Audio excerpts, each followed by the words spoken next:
I'm Ken from Avvora Finance. Hi, I'm John Gilmovich from Real Property Manager. And I'm Deborah from the Property Frontline. You're with Property Mythbusters. We're here to discuss the myths and misleading information out there in the property space. And today we're talking about the myth that buyers and sellers can't win in the current market. So I'm first speaker today. What we were just talking about was how it is such a mind game, buying property, selling property. Really, it's a battle of myths over data. So from my perspective, really, there's a lot of media noise, as always, whether the market's going up or whether the market's going down. And really, the truth of what's actually happening in the market will lie somewhere in between the extremes. But the fact is, will the market change? Is it changing? It's always changing. But we've got over 15,000 suburbs in Australia, and they don't all move at once. So can buyers and sellers win? Yes, they can. It's more about the nuance. Fact is, there's still significant buyer demand. So currently, while you'll see headlines saying that the market is dropping and at the fastest rate it has done in over 40 years, month on month, we've seen like about 1 or 2% change at the top line. And when it comes down to property versus property, you'll find that there'll be like some outlier changes, but really there hasn't been all that much of a real significant drop. In some aspects, from a data perspective, we are starting to see some data houses say that we might have already seen the bottom of the market. So we'll never know when the market actually hits its peak or hits the bottom. We always need probably about 6 to 8 weeks before we'll have significant numbers to be able to call it. So if you're trying to make decisions about whether to jump in or whether to actually sell, you can never time the market. So you really just have to go with what's happening with you personally. Of course, most money to be made is during times of market uncertainty. So you just really need to have your facts and then have facts together and then really work out what needs to happen from a personal perspective. I don't know if I really kind of explained that, but really you can't use high-level numbers to make your decisions. You need to work out what's best for you. Do you really need to sell, or are you in a really good position to buy? So you may as well buy now. Talk about that in a little more detail from the buyer's perspective. So can buyers win in the current market? Yes, they can. Some tips, though, to win. It really is time to start bargaining. What we're doing is looking for properties that have languished on the market. So only a couple of months ago, everyone was jumping on new properties as they were released. And now what we're personally doing is waiting to watch properties that are starting to languish a little bit, and then we'll go in hard with our negotiations. The tip in a market like this, though, is to really avoid lemons. Some people start to think, oh, wow, I'll be able to get some bargains and negotiate hard. But the fact is, if a property has significant issues, like it's on a silly corner or a really busy road, has some significant issues that cannot be addressed, then it's never going to be a bargain. A true bargain is a property that has issues with the owner. So it means that there's some ways that you can get negotiate the price down, or where there's an issue that you can fix, and then you can negotiate hard. There isn't a little bit of extra time in the way the market's going at the moment to be able to conduct significant due diligence. So use that time. Only a few months ago, during the crazy market, people were just throwing offers in on properties without even looking at them. I would never advise that. But now you actually do have a little bit more time, and even a bit more time to negotiate a price and then do your due diligence after it. So you can normally negotiate a little bit more time for your cooling period. My real advice, though, is there's no point in waiting for a better time. Most buyers will hear this all the time and start to become resistant to it. Like, you think, oh yeah, people are just trying to push me into the market. But it really is true. The market changes so quickly. And if you're in a good position to buy personally, you should move ahead now and just make really good choices in relation to what you choose to buy. I always hear more sad stories once the market picks up. Oh, I wish I hadn't waited. We were waiting for a better, a bigger bargain. It's really a false, you're working from a false assumption if you're going to wait for a better time. It's really about when's the right time for you, and move ahead. My last tip on this is that it's still better to buy an established property, still avoid new builds. You're going to end up with problems if you buy brand new property. Of course, plenty of people will argue against that as well. Sorry for moving you around. In respect to sellers, oh my goodness, we've had, I see so many sellers doing the wrong thing in this market, and it really is like driving me crazy. So if you're building a portfolio, you're going to be a seller at some point. And also if you're moving from, your first home to your second home, or your big home down to your right-sized home. But if you are selling, don't leave questions for buyers. Any point of concern will mean that a buyer will move on to the next property. So, for example, I see a lot of properties where people haven't kept their pool certificates up to date.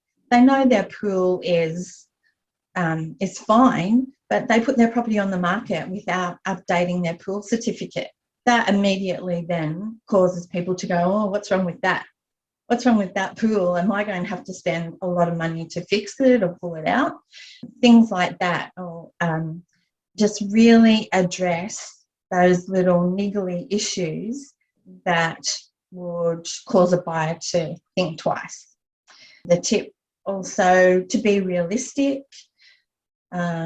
It's really still true that you should guide your price a little bit lower to attract attention, and then have people compete rather than have to consistently drop your price, because then people like me come in and go, oh, I'm going to really offer, go in low. John will talk about this more, but at the moment in the current market, it really is true that there is a significant rental shortage. So you really should be reevaluating your rent in this market. If you're trying to sell, agent selection is absolutely crucial. I mean, it always is, but we find in fast markets that people will sort of be a little bit more adventurous with the agents they choose. But in this kind of market, you really need agents with significant experience who have a really good buyer's book and who really look after their buyers and who know how to handle this kind of market.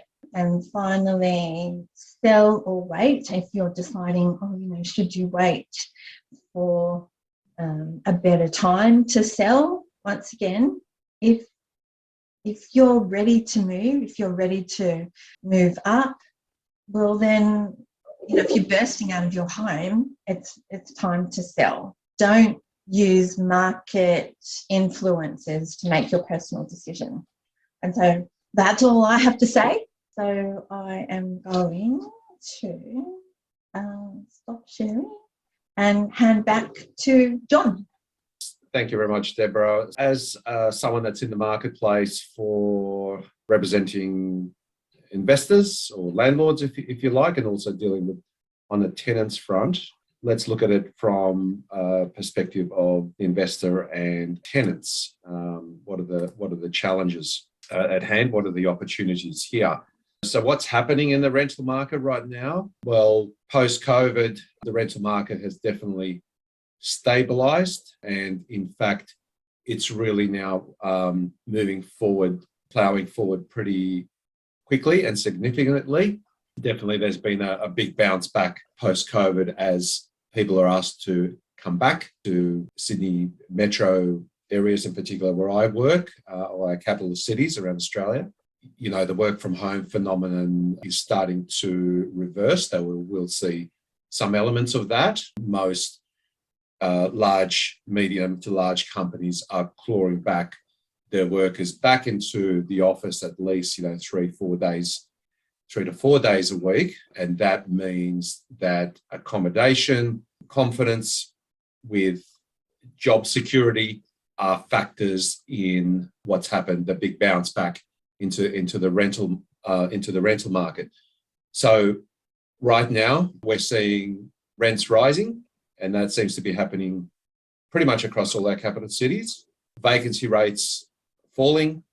However, we're seeing now obviously the cost of borrowing and holding a property rising for the investors. So there's kind of almost like a bit of a perfect storm in the marketplace between tenants and property investors. We're trying to keep that balance, tenants having affordability issues, cost of living going up, and then of course you've got the property investor with their costs going up, borrowing costs, holding costs, strata levies, council rates, all those things, insurance premiums, of course, going up, and trying to counterbalance their cash flows, if you like. But accommodation on this front, the opportunity, I guess, is for the investor that supply is drying up. Building activity is definitely slowing down, is at record lows. And in fact, we're seeing quite a lot of media coverage around building companies and development companies going bust, going into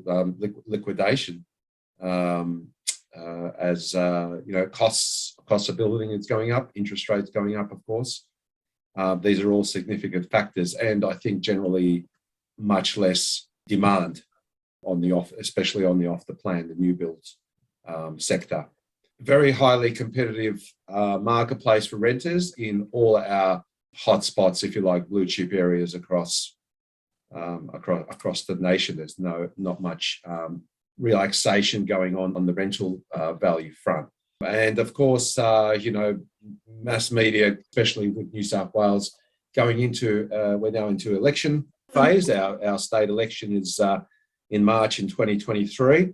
So a lot of focus on affordability of rental accommodation as being the hot potato going into this election year. And there will be pressures continuing on that front in relation to, I guess, what we call rent control. Rental reforms have been passed across pretty much nearly every state of Australia as far as controlling rental increases. And some of those are timeline caps. For example, some states have opted, and New South Wales, into not having a rental increase more than once in any given 12 months. And there's certain more pressures around that front with trying to tie in rental increases, not to increase the rent whatever you feel like as a property investor, but tied into some sort of a metric like a CPI figure. So that'll be interesting to watch how that pans out. The opportunity, I guess, for buyers is that a lot of property managers out there do drop the ball as far as keeping up to date with a fast-paced growing market as it is right now, and not doing rental increases. They're just too busy to look at their portfolio because they're just managing massive masses and masses of properties, and it's not their focal point. And some just aren't confident enough to be able to do it. And some don't want to. Yes, some don't want to be that middleman between the complaints that will come from the tenant about rent increases. And we've seen this in the media with some rents going up quite dramatically. I think they're 30%, 40% increases in some parts of Australia, equating to 70, 80, 120, I heard $150 per week rent increases on, the struggling end of town demographics. So yes, absolutely, some property managers want to avoid the conflict between the landlord and the tenant, so they just bury the problem and hope it goes away. So as a buyer, it's likely that if you're looking at a property, you need to look at it from a point of, well, is there room for improvement on the rent? And that's the opportunity. It could be well under rented. Some property managers have not raised rents since they reduced them under the COVID regulations. Rent reductions were dropped, were made 25, 30% off. Some of those are still on the same rents, haven't been corrected. So with the rising interest rates, and there's possibly more on the way. The FOMO has gone, so there's definitely less competition out in the marketplace. Auction clearance rates have hit pretty much rock bottom. I think the Sydney clearance rate, as I saw it over the weekend, was around about 37%, if I'm not mistaken, Deborah. And that, we're looking at the peak of the market from about a year and a half ago, where they were sitting at around 85%. So definitely, as a purchaser, the heat is off. You're going into auctions, possibly negotiations with much less pressure. So that's the opportunity. The buying opportunity is out there. You need to find those properties, as Deborah said, that they're out there. The days on market of a sales property has prolonged. So that gives you much more wiggle space with negotiations. So interesting opportunity is that a little bit cooling prices, but yields have come back. Yields are increasing for the first time in a long time. So that's what I would refer to as that sort of perfect storm. If you're in a financial position to purchase, I'll be definitely looking right now in this particular marketplace. So this is kind of the latest CoreLogic figures around vacancy rates. Now, going back to 2020, we were sitting in double digits across our main capital cities. Mm-hmm. Now we're one third of that vacancy rates, and they're continuing to fall. Now this is getting into a pretty tight rental market, which means that, well, if you're out there purchasing an investment property, then the likelihood of getting a tenant at a very strong rent is very high right now, and that's the opportunity. As I've put up a quote there, the Sydney Economics Associate Professor, it is worth noting that such strong rental conditions were achieved in the absence of international students, overseas travellers, migration and immigration, of course. So here we are right now with this sort of vacancy rate, rising rents, and we're not even in full swing yet with intake of potential renters. As I see it, there's still scope for better yields moving forward because we're still under potential, and yet the market's bounced back pretty strongly. That's it from me. Then that's where we are right now. Certainly worth a look if you're in a position to do so.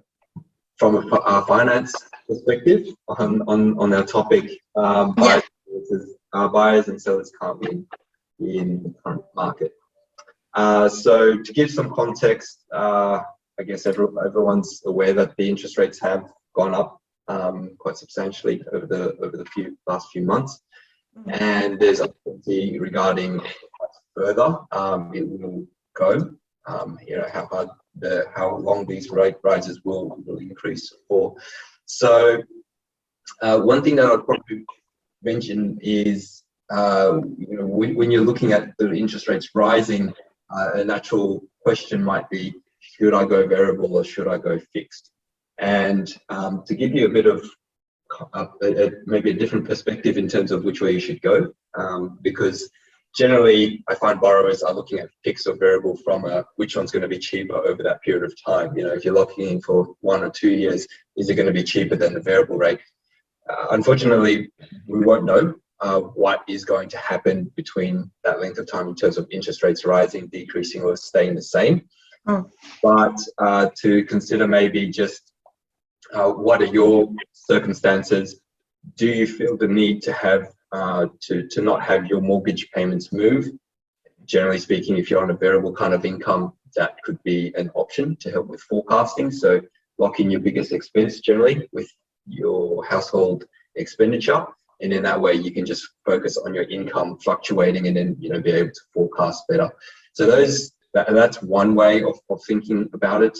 The other is if you do prefer to know, or you don't like the uncertainty of interest rates rising and your mortgage repayments rising as a byproduct, to choose your variable rates, to choose your fixed rates so that your repayments don't change. So these are more, I guess, factors to consider when deciding variable or fixed as opposed to what the cost is, because we won't know until that time has actually elapsed. Now, with the market softening, I can see from the credit side, the lenders are processing home loan applications relatively quick. They are blowout in timeframes and things like that. And that's also one thing to consider. So when the market's in this kind of uncertain phase, or it's not going really red hot, where there's a whole bunch of green flags, everyone's kind of jumping into the property market, it may seem like a good idea to buy then, but there are also other items that kind of come up, such as banks not being able to process the volume that's coming through. So you do have timing issues. Some of the major banks were taking about 4, 5, 6 weeks just to pick up your application. Yeah, I remember that. Yeah, and it's just, you can't really do much with that settlement. Your standard settlement period is 6 weeks. So by the time, if you're looking to get your application sorted and also you've found a property that you like, you're going to have issues with your timing, and there's not a lot of wiggle room, if any, or it just may not even be possible. Which does also come back to then preventing or making sure you're not in that situation in the first place, which is to do your planning and all your finance and your pre-approvals well ahead before you go into the property market. It may be reasonable to think that you want to look at the property first, find something, and then go and look for the money. But what we can do as mortgage brokers, we can, because borrowing capacity is relatively easy to check, interest rates are relatively easy to check. You've got comparison websites and things like that. That's fine, and then you've got your own calculations on how much those repayments will be. But what we can do as a mortgage broker is actually walk through a planning session. So, if you've got questions like, I don't know if I can buy a new property now, or do I have to sell then buy? Can I afford an investment property, or can I go an owner-occupied property? Because the investment property has rental income, which can be included in the assessment of your application, and that can improve your borrowing capacity. So your planning session will then, we'll be able to walk through in a little bit more detail and get a better idea of what your borrowing capacity will be, because banks take different assessment of your income. So they don't take 100% sometimes, they take 80%. Rental income used to be 70%, that only takes 70%, but now it's come back up to 8%. So there's a whole bunch of variables there, and then your expenses as well. We can walk through. Did you say that banks are back up to taking about 80% of rental? Come back to 80. Wow. Okay. 70. It's a bit lower for some. I don't know if all of them have come up, but I have seen a majority come up back to 80. Wow, that's incredible. So and we can work out ways if you're borrowing short, borrowing capacity is short, we can identify, maybe you can consolidate debt, or where you can improve your borrowing capacity to be able to achieve the loan amount that you're looking for to then purchase, or work the other way where you're not sure how much you can actually afford, and you need numbers to then plan what you can purchase. So we can work with you in different ways. So yeah, when the market is hot,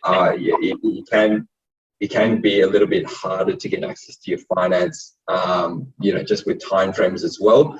I've seen a client actually do that. They kind of held in a slower market. They kind of held off. They were looking for 6 months. It was his first purchase, which made a lot of sense. But then when he saw the market swing around, things that were usually taking 3 weeks, 4 weeks to sell were going under contract a couple of days in. Right away. So, yeah, there's benefits to buying in a slower market as opposed to a red hot market, because then you can negotiate things apart from price. Then what are some of the things? Settlement periods. There's probably a whole bunch of other things that you could probably include in the negotiation. So yeah, that's probably something to consider, and whether you can win or not in this current market. Going through the planning session, work out what your options are, and maybe a couple of scenarios. Maybe you could buy directly and then rent out your current property, or you have to sell to get the capital, or the borrowing capacity is restricting you. Maybe you just might need a couple of a personal loan from one of your siblings, or maybe a gift from parents to kind of get you over the line to make that purchase. So that's basically everything from me. Yeah, and what you're saying, Ken, is that really from a buyer's perspective, markets like this are much better. And the way I see it is it's a much better market to buy in, rather than like when it's crazy. Like that market that we've just been through, which sort of wrapped around about January, it was dangerous to buy in. And I think people who, bought under pressure are the ones who are really going to regret it. Well, yeah, a lot will. Yeah. And so now that we're in, I would call this more of a normal market. Like you said, Deborah, you have time to think in this market, rather than, just be really, really reactive because of the circumstances around you and the sheer pressure of trying to actually purchase something. Yeah, you've actually got you got breathing space, time to think, time to strategically plan it out. Yeah. And really check up. Invest better. Yeah. Yeah, exactly. But like, it really is interesting watching the way people react in these kinds of markets where, they're really just taking bits and pieces of information that probably doesn't even relate to their situation, and then making decisions upon it. And like we were saying, it's such a mind game, because people who are in a really good position and might have a great opportunity in front of them might, be more resistant and say, oh, I'll wait for a better time, or if I wait another 3 months, then the market's going to go down by another 20%. Like, that is just a recipe for disaster. And, that's each individual can make their own choice.